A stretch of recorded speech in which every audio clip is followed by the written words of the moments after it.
அனைவருக்கும் வணக்கம். என் பெயர் ஜே நிதிஷ்குமார். நான் இன்று நகைச்சுவை வழங்குவதற்காக வந்துள்ளேன். ஒரு பஸ்ஸில் ஒரு சின்ன பையனை அவங்க அப்பாவும் போனாங்களாம். இப்படி போகும்போது ஒரு பஸ்ஸில் அவன் அங்கிட்டு இங்கிட்டு தப்பிக்கிட்டே இருந்தானே.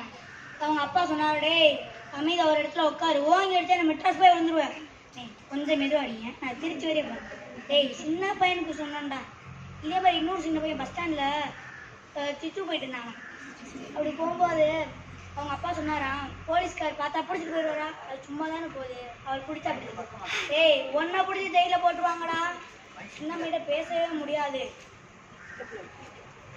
அதுக்கப்புறம் டாக்டர்கிட்ட போனோம்னா டாக்டர் சொல்கிறாரு, தம்பி உங்களுக்கு உங்கள்கிட்ட கோல் பண்ண இருக்குல்ல, ஆமாங்க சார், அதை உங்களுக்கு டபுளாக பண்ணுற ஒரு ஐடியா சொல்கிறேன். சரி சொல்லுங்கள் டாக்டர், நல்லது. அதே மாதிரி காலையில் அதை போடுறான், மத்தியானம் இதை பண்ணு, சாயங்காலம் அதை பண்ணு. அதே மாதிரி அவன் பண்ணிட்டு வந்தேன். ஒரு வாரம் இருந்த கோழியில் பாதி கோழி செத்து போச்சு. அதே மாதிரி என்ன டாக்டர் நீங்கள் சொன்ன மாதிரி செய்யாமல் இருந்தால் கூட என் கோழியை தப்பிச்சிருக்கேன், நீங்கள் சொன்ன மாதிரி செஞ்சு என் பாதி கோழி செத்து போச்சு, ஒழுங்கா இதனா என் கோழி முழுசாக வர மாதிரி சொல்லுங்கள் டாக்டர்ன்னு இருக்காரு. அதே மாதிரி அவர் சரி அப்போ நான் சீனாவில் படிச்சு சொல்கிறேன், காலையில் அதை போடு, மத்தியானம் இதை போடு, மத்தியானம் இதை போடு. அதே மாதிரி பண்ணி வந்திருக்கேன். மிச்சம் இருந்த கோழியும் செத்து போச்சு. இன்னும் என்கிட்ட சொல்ல ஐடியா இருக்குது, ஆனால் உன்கிட்ட தான் கோழி இல்லை. சரி நான் அடுத்த கோழிக்கு நீ தேடுறேன். யோ அப்போ நீ இதத்தை வேலையாக வச்சுக்கிட்டு எல்லா கோழியும் சாகடிச்சிக்கிட்டு இருக்கியா? சரி இங்கேயும் இப்படி இருக்குது, பல் டாக்டர்கிட்ட போவோம், அவராச்சும் எப்படி இருக்கான்னு பார்ப்போன்னு போனால் அங்கே போய் உங்களுக்கு பல் கரையாக இருக்கு, காட்டுங்க, காட்டுங்க, அல்ல எனக்கு ஒரு சந்தேகம், நீங்கள் வெளியில் ஆப்ரேஷன் பண்ண போகிறீங்களா இல்லை வாய்க்குள்ள போய் ஆப்ரேஷன் பண்ண போகிறீங்களா? பல்லெல்லாம் கரையாக இருக்குது, என்ன போட்டு வளர்த்துறீங்க? விநாயகமாக ஊற்றி வளர்க்குறேன் டாக்டர். யோ பவுடர் பண்ணுப்பியா, பவுடர் போட்டுவேன். சரி டாக்டர் எங்கே போடுறேன்? ஆமாம் உங்களை இதுவரை நாய் கடிச்சிருக்கா? கடிச்சிருக்கு டாக்டர். எங்கே கடிச்சிருக்கு? ஈரோடு பஸ் ஸ்டாண்டில். சரி உடம்புல எங்கேயா கடிச்சிருக்கு? சரி நீ நாய் கடிச்ச இடத்த பெட்ரோல் போட்டு முதல் கழுவிட்டு வா, அப்புறம் பார்ப்போம். ஐயோ ஈரோடு பஸ் ஸ்டாண்டு தான் கழுவுனா ரொம்ப சொல்லுவாங்க. டேய் உடம்புல கடிச்சு எடுத்த போய் கழுவுடா, ஈரோடு பஸ் ஸ்டாண்டு உன்னை யாரா கழுவ சொன்னா? சரி இவங்க இப்படி இருக்காங்க. நம்ம வேறு ஆஸ்பத்திரி, என் ஃப்ரெண்டுக்கு அன்னைக்கு கண் மங்களா தெரியுது, எல்லாம் ரெண்டு ரெண்டாக இருக்குங்க. எனக்கு ஒரு டாக்டர் தெரியும், பேர் போன டாக்டரா, வா போவோம் கூப்பிட்டு போனா. அங்கே போய் பார்த்தா போர்டு தான் இருக்குது, போர்டில் பேரை காணா. என்னடா போர்டு மட்டும் இருக்குது, போர்டில் பேரை காணா? அந்த அப்பே சொன்னல அவர் பேர் போன டாக்டர்ண்டு, அதான் பேரை காணா. சரி இப்போ எப்படி அவரை போய் பார்க்குறது? அந்த போட்டுக்காங்க பாரு, மேலே போகும் நலிந்து. டாக்டர் நானே மேலே தானா? சரி வா போவோம். அங்கே போய் பார்த்தா டாக்டர் இங்கே 2 சோஃபா இருக்குது, எதில் உட்காரு? ஏய் ஆரம்பமாவா பிடிச்சி உட்கார, வேற ஐடாஸ் போய் விழுந்துட போறியான்னு என்ன வந்து சரி பிடிச்சி உட்கார வச்சேன். தம்பி அவனுக்கு ஒரு ஆப்ரேஷன் பண்ணேன். சரி டாக்டர் ஃபீஸ் எவ்வளோ? 5001. அதே டாக்டர் மொய் மாதிரி 5001.